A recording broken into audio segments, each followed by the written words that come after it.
Ja, sehr geehrte Frau Dr. Dr. Mavelia, sehr geehrte Damen und Herren, ich bedanke ladies mich and sehr herzlich gentlemen, für diese I would like to Einladung, thank you very much for inviting me die to auf come to diese speak to you bedeutende Empfehlung today. zurückgeht. That goes back to this recommendation, it would seem, as well, which I'm also grateful for. And I very much enjoyed your very meaningful words of introduction and the talk that we just heard as well, which was very poetic in its nature. And I very much hope that my lecture today won't become too theoretical, because there is a sort of fundamental component. It's somewhat philosophical, perhaps, in nature. So I hope it fits into this conference, but ethics is indeed part of philosophy. So I think that we have to ask the question of the motive for traveling. So my lecture is called Ars Viatica, the art of travel, comments on an ethically founded motive for travel in the global world. It would seem as if two worlds were opposing one another. The French journalist Georges Monbiot once said, if we want to prevent our planet from continuing to boil, we quite simply have to do without traveling so quickly as airplanes allow it. The moral dissonance is deafening. And this is opposed by the advertising slogan of Air Asia, a cheap airline. Now everyone can fly. And from this polarization, if you like, or this moral dissonance of differing interests, emerges my hypothesis, which, to the extent that this is possible in this scope, I would like to verify. My theory is that travel is an ethical act in treating the world in a humane way. The experience we get from traveling leads to an ethics of self-enlightenment. However, this can only succeed if we begin with the question of the motives for travel and get away from the consumerist tourist version of traveling and engage with ethical questions. Travelogues, travel literature and research offer as many prototypical points of departure that range from the classical to modern motives, from the exploratory to enlightenment-based motives, even to ethically oriented attitudes as well. Herodot, Columbus, Humboldt, Bruce Chatwin are just some of the words that I will mention later in my talk. The moral aspiration to traveling is growing under global conditions. Globalism, as a facticity of a totally discovered planet, impacts on the subject acting with ethical motivations because it penetrates his private sphere, his interest in traveling, with objective intercultural requirements. Despite this, tourism, economically crucial, after all, tourism is the third largest economic sector in the world. So tourism serves as a powerful, if not to say all-powerful, contrasting foil in which a normative concept of travel needs to prove itself in the discovered world more than ever. More than the Columbian turning point, the touristic turning point from the second half of the 19th century shows a huge change in the mobility of human beings, with its impact on the relationship to and experience of the world in general, and with consequences for our ability to see in a cosmic way. The touristic traveler enjoys the world, or uses the world, whereas the cosmic traveler sees the world, sees how well the world is doing and how badly the world is doing. And this dilemma acts as a contrasting foil for me in order to probe an ethically oriented travel motive in 3 steps. Firstly, the question of a normative travel motive, i.e. an ethics of responsibility at the end of the day. Secondly, the question question of how we deal with the foreign, i.e. the ethics of difference, and thirdly, the pursuit of happiness and knowledge. So let us look at the first step, basic requirements of travel ethics. You see, this starts with the basic conflict between the touristic traveler and the value-oriented travel. I would call this conflict the touristic dilemma, because as Ernst already showed in 1958 in his A Theory of Tourism, showed that tourism follows technological development and that this led to an enormous acceleration of society and is continuing to do so, and even comes close to the theory of the end of travel, is contrasted by the classic motive of the sentimental journey in the Provenance of Lawrence Stern that wants to assert itself even and particularly in the totally discovered and explored globalized world. So on the one hand, we're establishing that there is package mass tourism, which makes the travel world submit to itself. And then we see the contrasting, compensatory and downshifting counter movement that we see, for example, the re-mythified traveling, types of traveling such as farmyard holidays, agritourism in Italy, a culture of spas and bathing, pilgrimages, such as to Santiago de Compostela or Machu Picchu, and then traveling nearby, if you like, where nature plays an important role as well. So this is this counter-movement I'm talking about. Now, if in this conflict we already see the energy for an ethically motivated travel culture that can perhaps mediate between happiness and business, is this possible? To get closer to this question, I'm going to describe first what a normative motive of travel could be. And I'll begin by looking at the issue of virtue. This may seem somewhat old-fashioned to you, but whenever you look at the classics, I think you get a sense of just how timeless the concept of virtue is. If we look at Aristoteles' definition of virtue, for example, in the Nicomachean Ethics, then you see the following. So I'm quoting Aristoteles here. I refer to moral virtue, but this is concerned with emotions and actions in which one can have access or deficiency or a due mean. For example, one can be frightened or bold, feel desire or anger or pity, and experience pleasure and pain in general, either too much or too little, and in both cases wrongly. Whereas to feel these feelings at the right time, on the right occasion, towards the right people, for the right purpose, in the right manner, is to feel the best amount of them, which is the mean amount. And the best amount is, of course, the mark of virtue. And similarly, there can be excess, deficiency, and the due mean in actions. Now, feelings and actions are the objects with which virtue is concerned, and in feelings and actions, excess and deficiency are errors, while the mean amount is praised and constitutes success, and to be praised and to be successful are both marks of virtue. Virtue, therefore, is a mean state in the sense that it is able to hit the mean, says Aristoteles. This concept of virtue, or arete, aims for the mean as the highest, almost a utopian value, and is strongly differentiated from mediocrity, or mesotes. Virtue is not an idea, as it was with Plato, but rather it is a capability, an ethical, practical, or dianetic, or theoretical ability we can acquire, ability that we can actually learn. In terms of the giving and taking of money, Aristoteles refers to generosity as the mean, with malice or profligacy or tight-fistedness.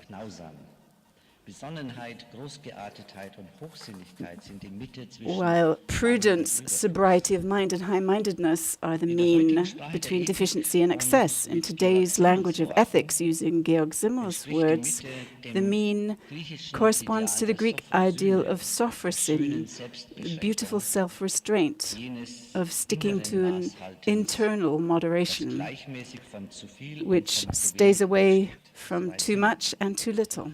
So Simmel.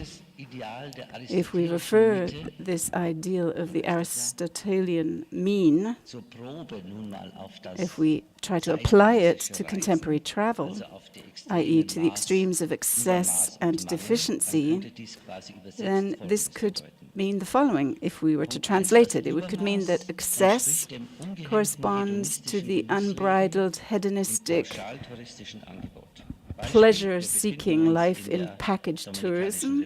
For example, we're in the Dominican Republic, in a resort of one of the globally operating tour operators, from whom we know that this resort was cut out of the cultural landscape around it at the expense of place that people could live in or nature, destroying palm cultures, cleaning the beaches, or adding new sand, expropriation of land through sales to property speculators, etc. The resort is equipped, quote unquote, ideally, and what it offers is all-inclusive. So we feel wonderful, because when you're on holiday, you're allowed to switch off. The next aspect is deficiency. Deficiency corresponds to staying at home. At home, we don't destroy anything, and we feel happy in Pascal's sense, because we're not contributing to the unhappiness of people. You know that Blaise Pascal said that we should stay home so that we can't do any damage to the world. But at the same time, we can't shake the feeling that we're missing something or not taking part. And the tourism business works without us. And yet, as well as we may be doing, and as nicely as we may cocoon ourselves, there's always something missing. And in Aristotle's sense, we could say that package tourism is the exaggerated good, the excess, the immoderateness, perhaps, that belongs to other laws, more hedonistic and economic laws, and not the laws of moral action. And perhaps mean doesn't mean just a place between active travel and creative idleness, not even good travel itself. The mean is, in a sense, a philosophical location of the ideal that we must flesh out with ethical action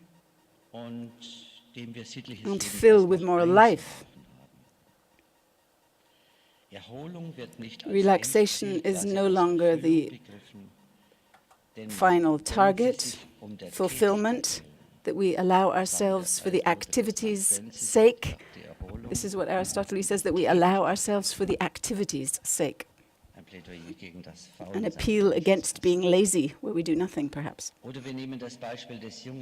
we take the example of the young Georg Forster, who took part on James Cook's second world trip.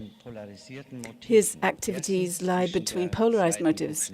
Firstly, between the second Cook's sea journey, which we knew was going to be a journey of conquest of New Zealand and Oceania, and under the point of view of ethical activity, which caused problems, i.e. subjugation of foreign cultures, propagation of European culture, appropriation and confiscation of knowledge of foreign cultures as an achievement, a precursor of colonialism. And secondly, by not going, this would have been the alternative for Forster, not to go on the trip. That would have meant that the unethical activity of Cook or the British Crown would have been assured if he did not go along and note down his observations and his philosophical views. So where is the mean here? Here, the mean is that Forster, well aware of the background and intentions of a conquest camouflaged as a scientific travel of research, that excess was not his own value, but he made the best out of it by saying that if he didn't go on the trip, he would not have had the opportunity to have his philosophical insight and his research. Forster's dilemma is thus resolved by him finding his ethical mean in the normative justification of his action, which at the same time brought objective findings for the world of research and the public sphere. And I believe that all who travel for the purpose of research find themselves in the same dilemma, whether it's Alexander von Humboldt, perhaps the most well-known example, though he wasn't so philosophical as Georg Forster was, or whether it's Claude Lévi-Strauss, in the dilemma between the interest of discovery and responsibility.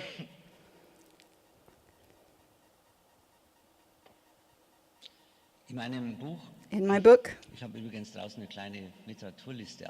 I've written a number of books on the subject of travel. In my book, Die Erfindung des Reisens, or the invention of travel, I take the touristic dilemma a bit further and say, paradise, we must leave paradise. Paradise must be left. Perhaps that sounds a bit odd, but it is intended ethically in a radical sense. Radical because it drives the dilemma between the pole of travel, i.e. achieving the utopian point, happiness and understanding, or just staying at home, motivated by Pascal, to its limits. It's an a priori dilemma because we can only talk about leaving paradise if we assume that we have already entered it.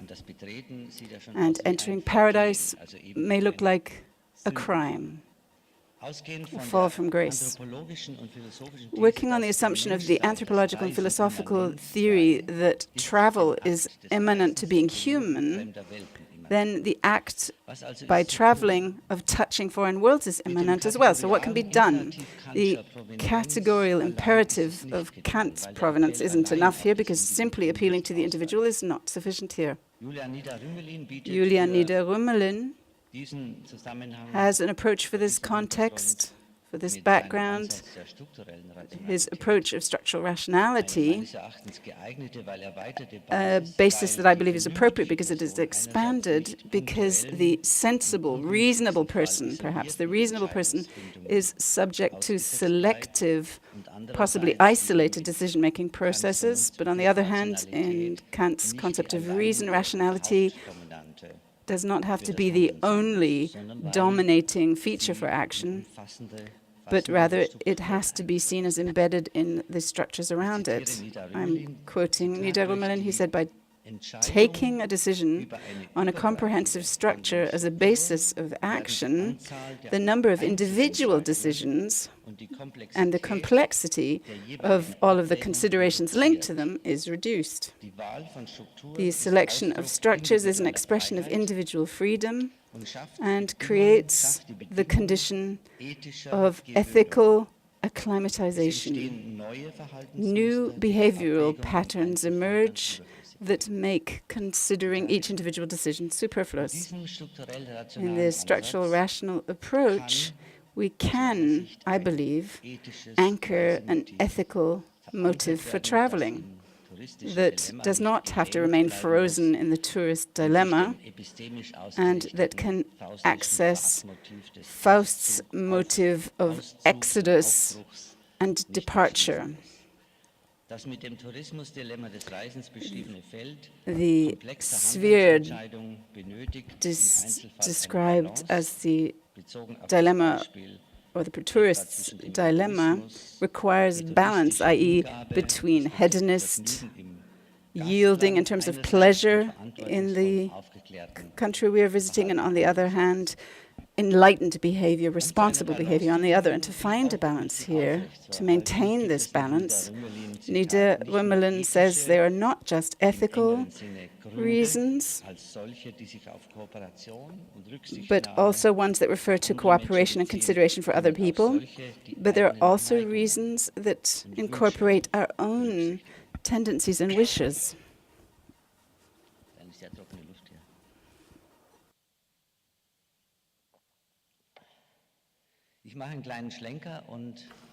I'm going to go off on a tangent a little bit now and talk about travel destinations. And in orienting ourselves on destinations rather than the journey to the destinations as being the destination itself, but rather the destination where we want to arrive at. And I'm going to describe this as the context of traveling as a paradox of happiness, where you can see the contradictoriness in the concept of travel. Essentially, what we can say is that the concept of travel expanded ethically poses a dilemma, because the question is, what am I leaving behind? What is the motive for my departure?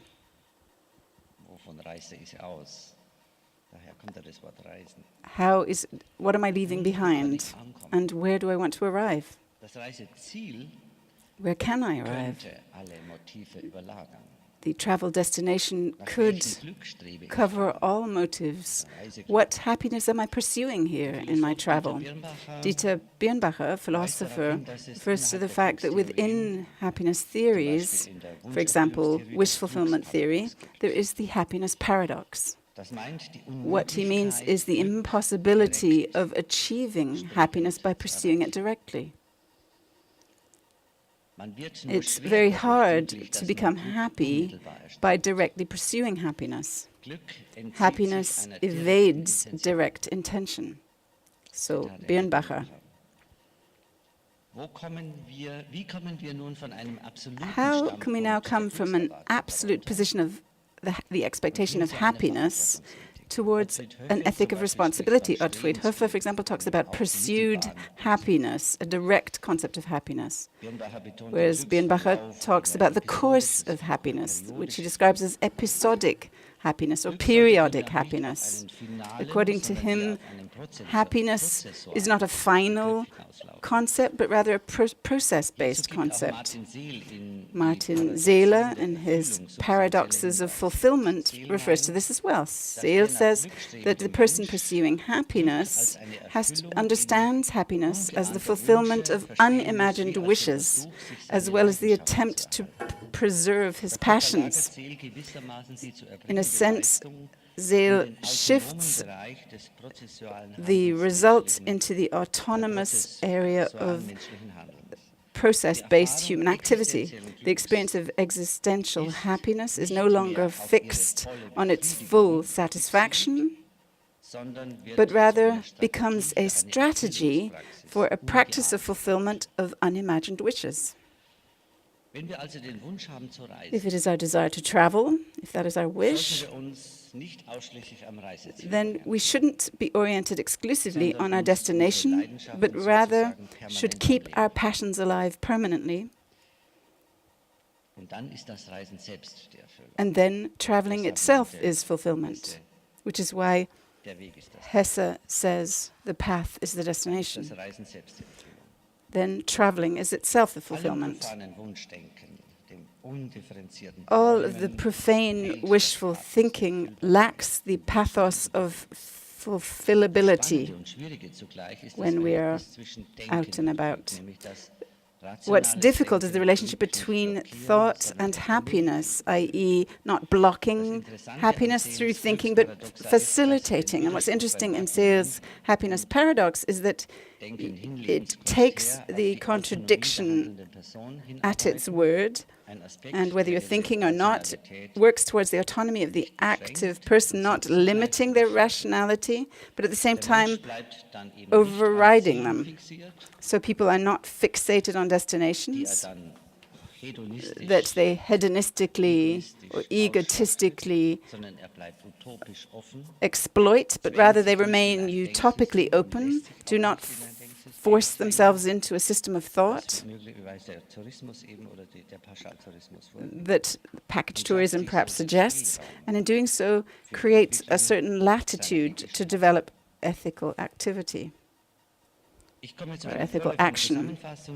I'm now going to start with a summary beginning with Nietzsche about utopic travel. Nietzsche, as almost always, is provocative in the referring to the inwardly directed and outward directedness of travel. I quote Nietzsche here: "Travelers and their grades. Among travelers we may distinguish between 5 grades.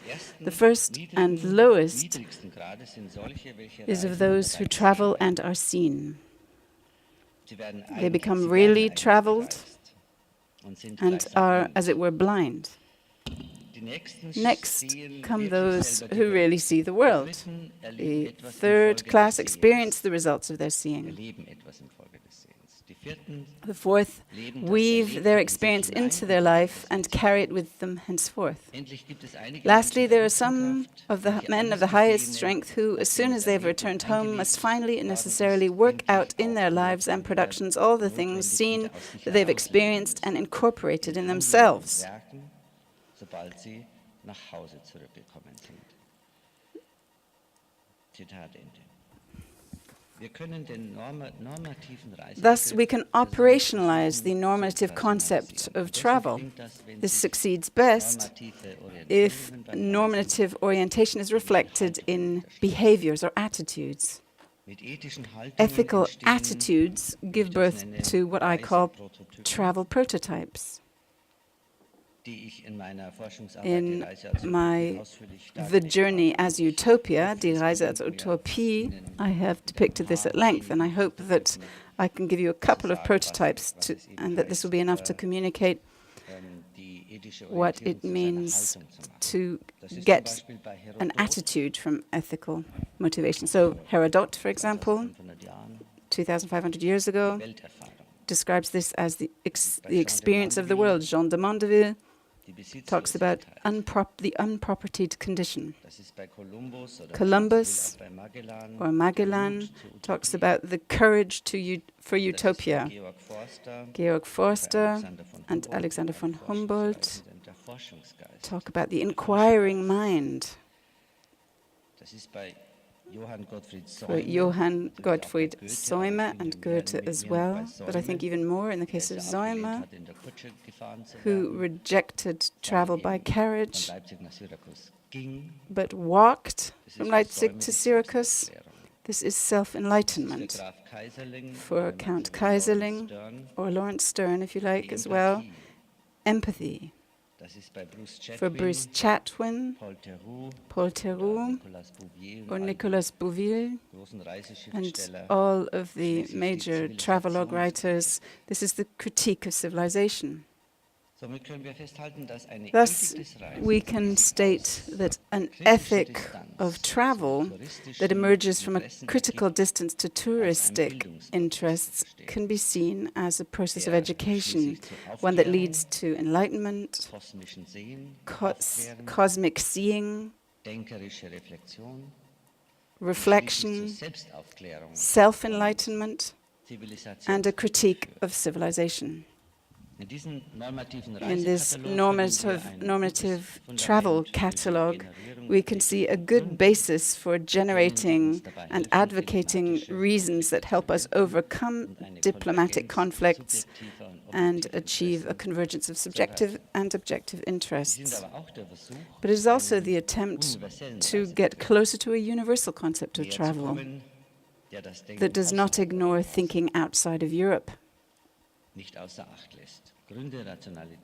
Reasons, rationality, utopian thinking encounter one another in an intercultural space which is opened in traveling and is contrasted with this new intellectual breeding ground. I come now to the second step, the ethics of difference. This will be brief. If we expose travelers to the real world, in places where they are exposed to the problem of difference in a very fundamental way, because once you're on the road, all of your systemic references lose their validity. In the world of the other, the thinking mind and the thinking agent finds everything open to question again. Language, culture, mentality, climate, nature. It's as if everything they have understood and thought so far was on prohibition. The question emerges here of how we need to deal, or how we should deal with the foreign. And this is the ethics of difference that I'm talking about. So what do we mean? What is the foreign? If you stay at home, you do not know the foreign, because the foreign is something you experience. You were right earlier on. Kant didn't travel and also had his experiences, but they were theoretical experiences. If you stay at home, you do not know the foreign because the foreign is an experience. But on the other hand, if you travel, you will be foreign for the entire period of the travel. Thus, traveling is a paradigmatic experience of the foreign that you are exposed to, however you may define yourself. Ernst Bloch sums this up nicely by saying that abroad no one is as exotic as the foreigner themselves.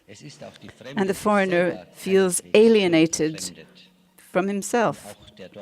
And the native, apart from his own need and suffering that the traveling enthusiast doesn't see, also longs for foreign shores.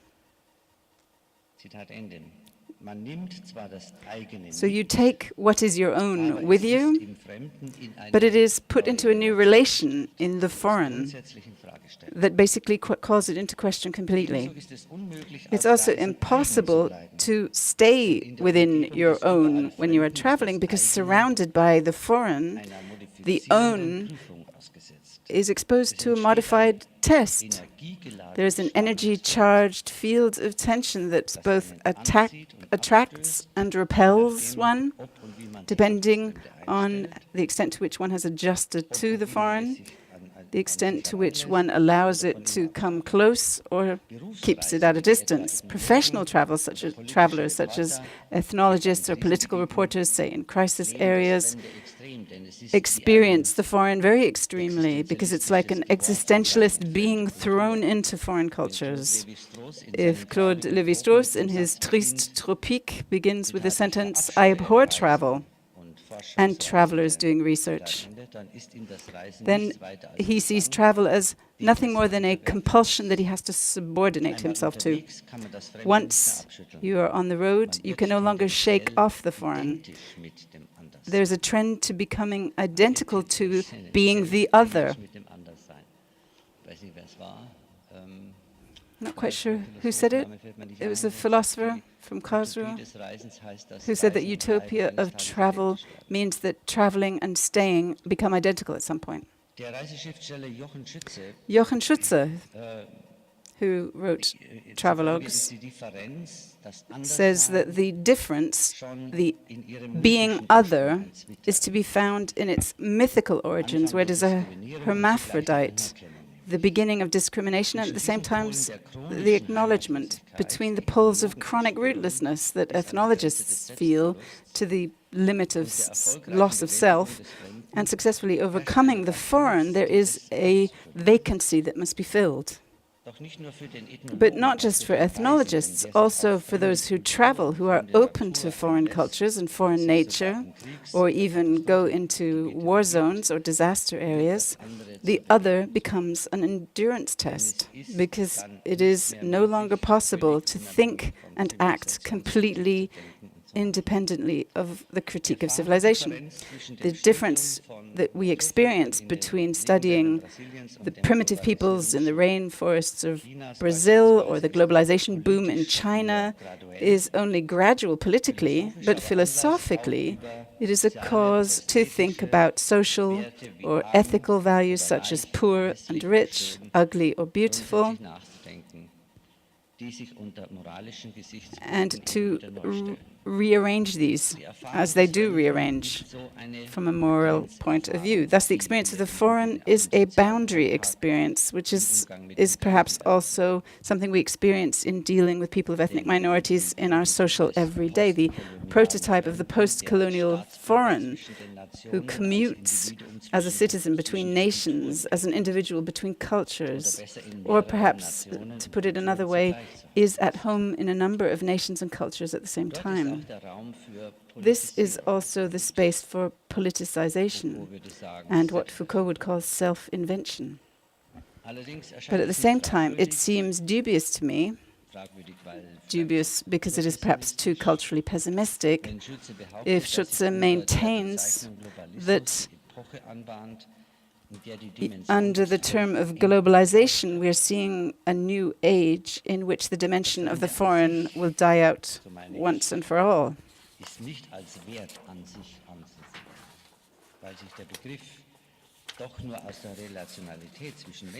The foreign itself cannot be seen as a value in itself because the concept can only be seen in relationality between people. The ethical profiling of the foreign can be focused more if we compare it to the definition of the other, as Bernhard Waldenfels suggests. I'm quoting Waldenfels now.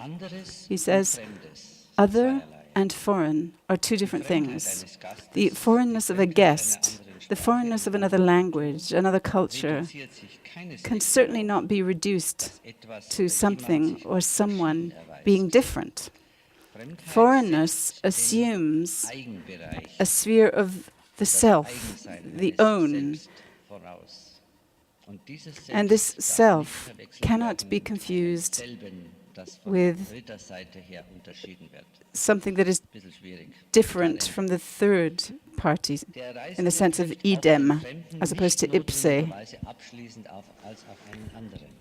The traveler encounters the foreign not necessarily as an other. Recognizing this builds a bridge between being foreign and being our own selves, without them mutually being exclusive. Thus, multiculturality doesn't mean cultural compensation, but rather the acknowledgement of difference.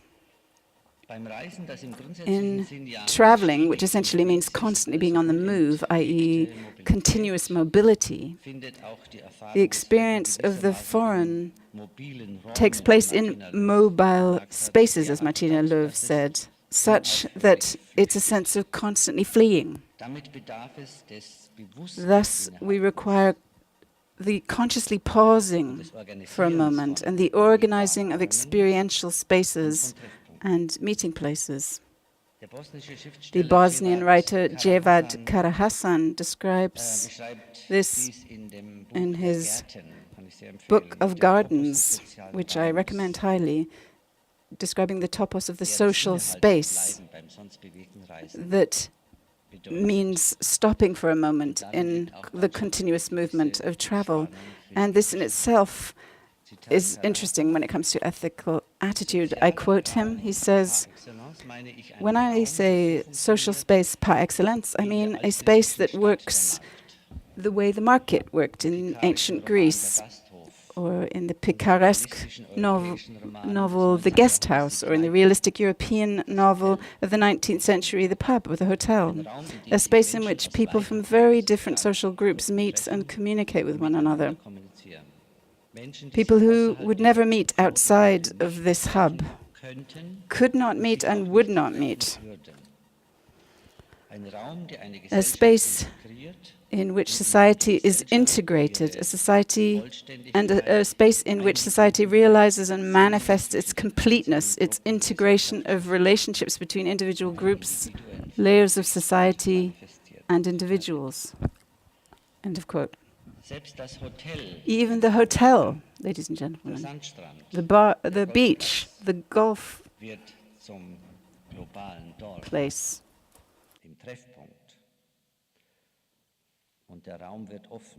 the golf link becomes a global village. Ernst Bloch and Walter Benjamin had the wonderful use of porosity. You must read his essay, Italy and Porosity. It talks about the porous, permeable life in Naples, which he divides into the own and the other. The foreign generates, when you are traveling, temporary haunts and specific social spaces which are localized in meeting places and which is personified in the social role of the guest. In being a guest, foreignness is relativized, almost in passing, because the temporary status makes you a friend initially, but also a potential enemy. As long as you are only a guest, you are not surrendering anything of yourself. So you remain within yourself to a certain extent, and you are not really exposing yourself to the foreign. But if you do expose yourself to the foreign and take a significant step from yourself that you are so familiar with, you quickly come to an interface where it emerges whether you will remain a friend or become an enemy. This is a question of probation. The host and the guest have to agree on this themselves. You can only remain a friend if you are capable, through the values that you have brought with you, to enter into harmony with the foreign values. You become an enemy if you are not able to leave your own behind the foreign, as it were. But in any case, there is a collision between the own and the foreign at some time or other, not the way pool balls hit one another and then repel one another, but perhaps the way foreign bodies overcome distance or politeness or fear or antipathy or whatever you want to call it. Again, Bernhard Waldenfels, who talks about the etymological proximity of meaning between friendship and enmity, talks about the Latin terms between hostis and hospice, which both mean the stranger, the foreigner, but also the guest and the host. And above and beyond that, the concept of the hostis can extend to mean the enemy or the opponent. It would seem then as if the foreigner were a potential enemy.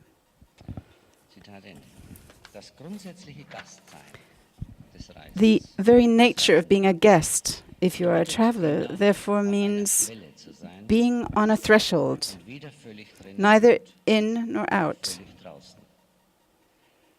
You are a kind of person between worlds. And what emerges from this ambiguity per se are normative challenges that I describe as the ethic of difference, in which both sides have to decide what to do. The social space of the foreign becomes an experimental space, where the ethical bases found the human foundation. I come now to the third part of my lecture, which concerns Ars Viaticum as the art of journeying in the striving for happiness and knowledge. The non-arrival aspect of a journey, because it is aimless and remains way-like, means two things. In practical terms, it means the non-homecoming, neither elsewhere nor wherever one comes from at home. In philosophical terms, it means the criticism of the prevailing conditions. I go away for good reasons. I depart in order to experience something new and something that may even be better. And that's therefore the relationship between the goal and the path is like truth and the steps to knowledge. The utopian is maintained in the way, in the path, and not in the goal and the objective, in the successful arrival. And therefore, all the more in the spectrum between trial and error and orientation, which is nothing more, nothing less than experience. And let me quote here Hermann Hesse from his Journey to the East, which is very interesting.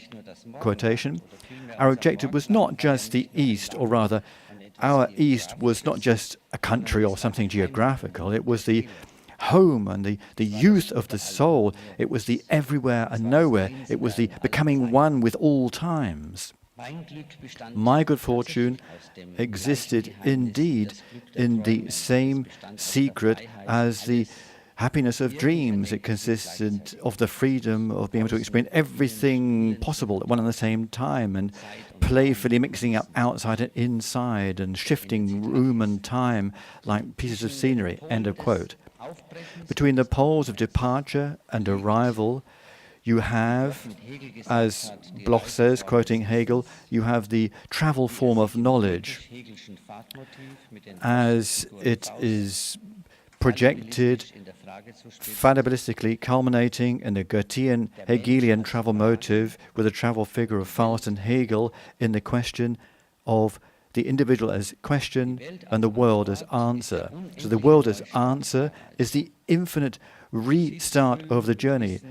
To fill it with knowledge, encounter, happiness, experience, and insights will never lead to knowledge and fulfillment as such. And therefore, travel, the journey becomes a symbol of the utopian horizon of knowledge, of self-determination and art de vivre, and also of travel work, endeavor, labor.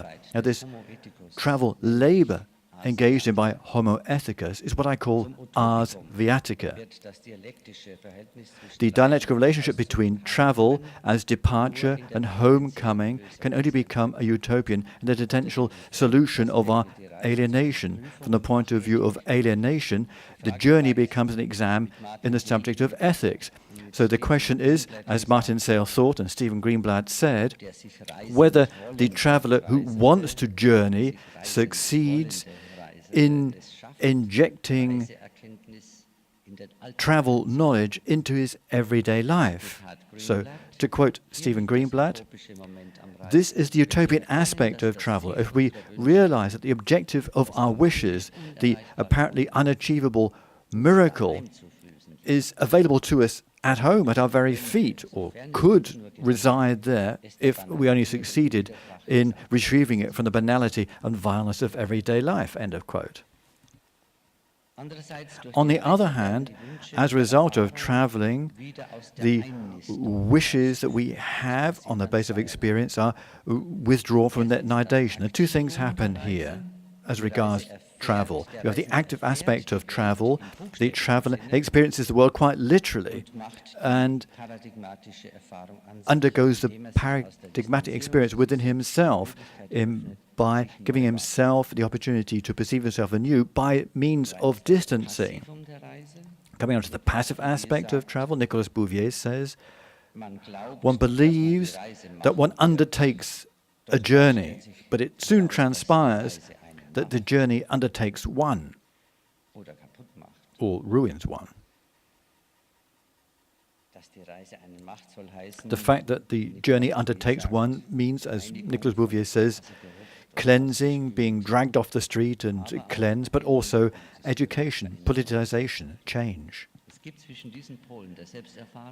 So we need to establish a balance between the poles of the self-experience.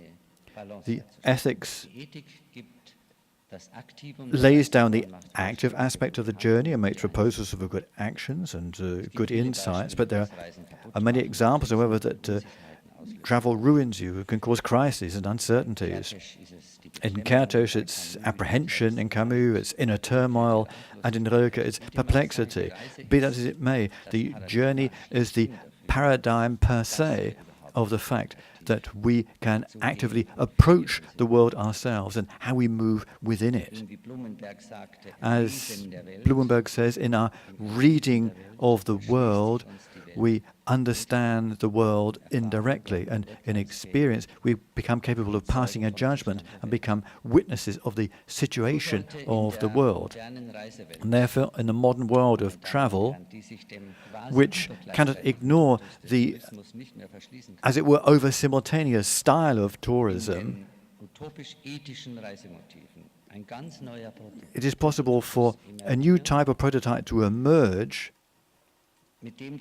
in the utopian ethical travel motives with which the concept of virtue can be subjected to a contemporaneous global test, as was the case between freedom and self-determination. Perhaps the moral, innovative figure of the 21st century is probably a happy ascetic who is capable of distinguishing between foolish consumption and relaxed exploitation of the opportunities available to him, those that are offered by the high-tech society. Perhaps the basic figure of the coming century may recall perhaps a monk or an artist. The innovative figure is at all events not the cosmopolitan who, as Dennis Tito and Harold Schumacher, would need to have been on the moon in order to fulfill all their wishes, but rather like does Grünbein, who justifiably does not cease to criticize the jet lag of the era. Grünbein says, the body has been deprived of time and the eyes of peace, and the precise word loses its location, because according to Thomas Mann, time gain is not life gain. The innovative figure recalls more the monk at the seaside, the painting by Caspar David Friedrich. If you don't know that, you must take a look at it. Mönch am Meer, the monk at the seaside, by Caspar David Friedrich, whose tininess in the face of the wall of the sky warns us that this is no longer a world which belongs to us, one whose depths that we can plumb. It is an immeasurable, unfamiliar space, expanse that opens up before us, and this vast expanse makes the utopian visible and tangible. The monk forces us to identify with his situation. He drags us into the picture, insists that we attempt to imagine what he has conceived of. And the figure recollects the Socrates type, as described by Gernot Böhmer, because Socrates made himself into a type. Whatever this person is, he is deliberately. And the nature of his appearance is a product of lifelong work on style. The virtue of disorientation in the global world, where space and time appear to be dissolved, is the attempt to put utopian dislocation back into the virtuous state of active self-elucidation in order to reconcile the ambivalence between the periatical, the Odyssean, the Socratic vagabonding, and the peripatetic philosophizing, with Rimbaud's making oneself capable of seeing Nietzsche's toughness towards oneself. In dealing with this ambivalence, the traveller becomes the prototype of the utopian ethical paradigm. He himself becomes the normative standard for self-elucidation and the promise of a humane future. The traveller who makes peripatetics of travelling into his own philosophy becomes the witness of the shapeability and legibility of the utopian. The journey as the utopia of responsible ethics in travel thus becomes consistently travel work or labour in the spirit of the Faustian travel motif, in the knowledge of never-ending realization and art de vivre. And therefore, the journey thus construed as Ars Viatica, the hill, the mountain, up which Sisyphus continuously rolls the stone. And according to Camus, we must imagine the traveller like Sisyphus, who never arrives, as a happy person. Thank you.